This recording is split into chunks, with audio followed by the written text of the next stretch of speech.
দুপুরবেলা একটুখানি রেস্ট করার পর আমি আলতা পরে নিয়েছিলাম। আর যেহেতু আজকে একটা নিমন্ত্রণ বাড়ি যাব আর ওখানে লক্ষ্মী পুজোর নিমন্ত্রণ আছে, আর প্রত্যেক বছরই নিমন্ত্রণ থাকে ভোগ খাওয়ার, তো সেই কারণে এদিকে আলতা পরে নিয়েছিলাম। আর আজ যেহেতু লক্ষ্মী পুজো আলতা পরতে হয়, তো সেই কারণে এদিকে আলতা পরে নিলাম। আর এইভাবে আলতা পরেছি।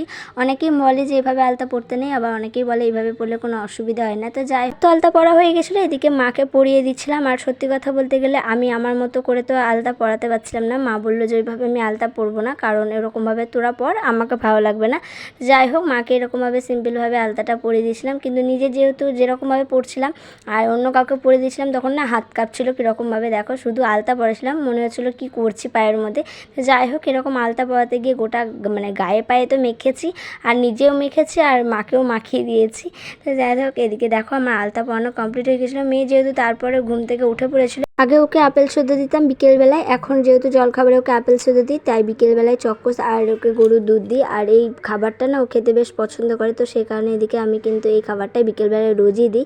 তো ও না আগে চক্কসটা ওকে গোটাই ফেলে দিতাম, এখন কিন্তু ও খেতে পারে না, সেই জন্য আমি ডাস্ট করে নিয়েছি। দেখতাম ও যখন খেত মুখের মধ্যে কীরকম একটা করতো, তো সেই কারণে সেই জিনিসটা নষ্টও হতো, ফেলে দিত। তো সেই কারণে এদিকে আমি কী করলাম, সেটাকে ডাস্ট করে নিয়েছিলাম।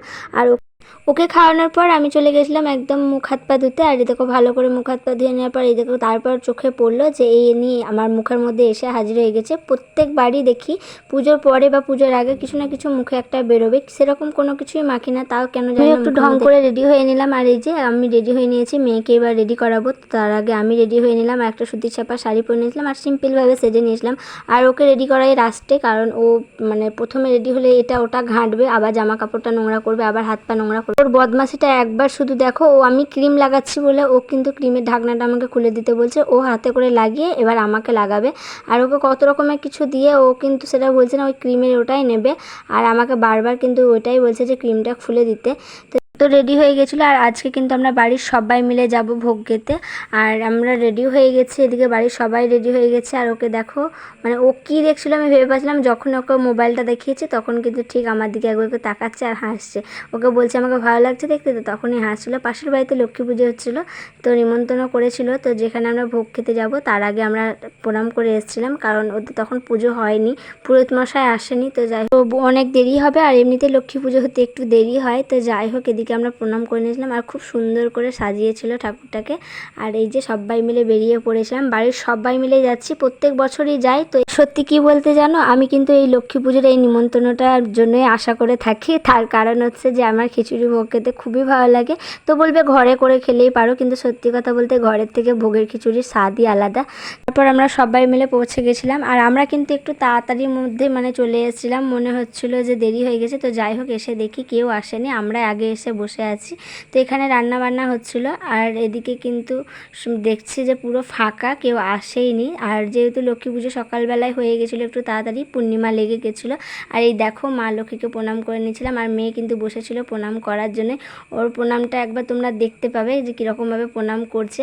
আর এই ঠাকুরঘরটা কিন্তু খুব সুন্দরভাবে সাজিয়েছিল। আমার তো এই ঠাকুরঘর থেকে বেরোতেই ইচ্ছে করছিল না, গোটা পদ্ম ফুলে মানে একদম ঠাকুরঘরটাকে সাজিয়ে রেখেছিলো। আমার কিন্তু এতটাই ভালো লেগেছে, আমি ঘর থেকে বেরোতেই চাইছিলাম না, অনেকক্ষণ দাঁড়িয়েছিলাম। তারপরে একটু তোমাদের সাথে মানে ভিডিওটা শেয়ার করবো বলে ভিডিওটা করে নিচ্ছিলাম।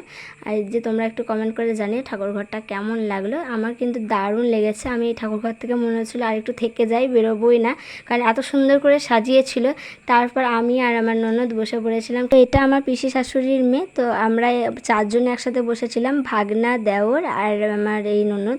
তো আমরা চারজনে মিলে বেশ গল্প করছিলাম। আর এদিকে মানে সত্যি কথা বলতে গেলে সবাই একসাথে মিলেমিশে কোথাও গেলে না খুব আনন্দ হয়, আর একসাথে থাকলেও খুব আনন্দ হয়। এই যে আমাদের খিচুড়ি দিয়ে দিয়েছিল, আর খুব সুন্দর হয়েছিল খিচুড়ি ভোগ খেতে। আর আমি তো বললাম এক কথায়, ভোগের খিচুড়ির তো কোনো কথাই হবে না। আর আমার যেরকমই হোক না কেন, ভোগের খিচুড়ি খেতে একদমই ভালো লাগে।